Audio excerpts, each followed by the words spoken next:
ഗുരുരുവാച, ഗുരു പറഞ്ഞു, അഥാഹം സംപ്രവക്ഷ്യാമി ജ്ഞാതവ്യാനാശ്രമാംസ്തഥാ തേഷാം സാമാന്യധർമാംശ്ച ക്രമശ ശൃണുതാസ്തിക. ആസ്തികാഹ, അല്ലയോ ആസ്തികന്മാരെ. ആരാണ് ഈ ആസ്തികന്മാര്?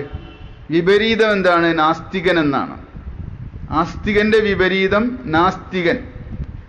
യഥാർത്ഥത്തില് ആസ്തികപദവും നാസ്തികപദവും വന്നിട്ടുള്ളത് വേദങ്ങളെ അംഗീകരിക്കുന്നവര് ആസ്തികന്മാരും വേദങ്ങളെ നിഷേധിക്കുന്നവർ നാസ്തികന്മാരും എന്നാണ്.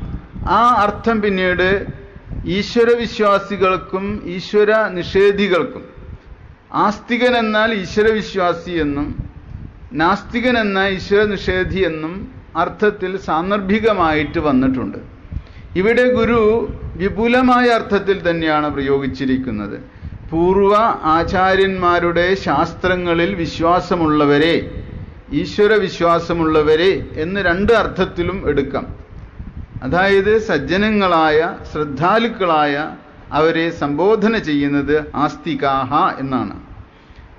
അഥ ഇനിയും അഹം ഞാൻ ജ്ഞാതവ്യാൻ ആശ്രമാൻ അറിഞ്ഞിരിക്കേണ്ട ആശ്രമങ്ങളെയും തേഷാം അവയുടെ സാമാന്യധർമാഞ്ച സാമാന്യധർമ്മങ്ങളെയും ക്രമശഃ ക്രമപ്രകാരം സംപ്രവക്ഷ്യാമി പറയാം.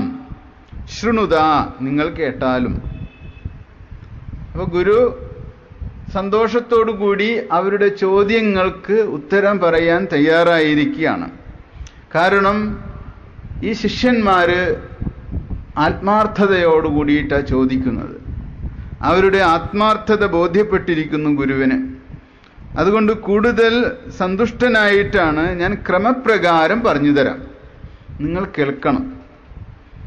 ക്രമശഃ, ക്രമപ്രകാരം ആശ്രമങ്ങളെക്കുറിച്ച് സാമാന്യമായിട്ട് അറിഞ്ഞിരിക്കണം നമ്മൾ.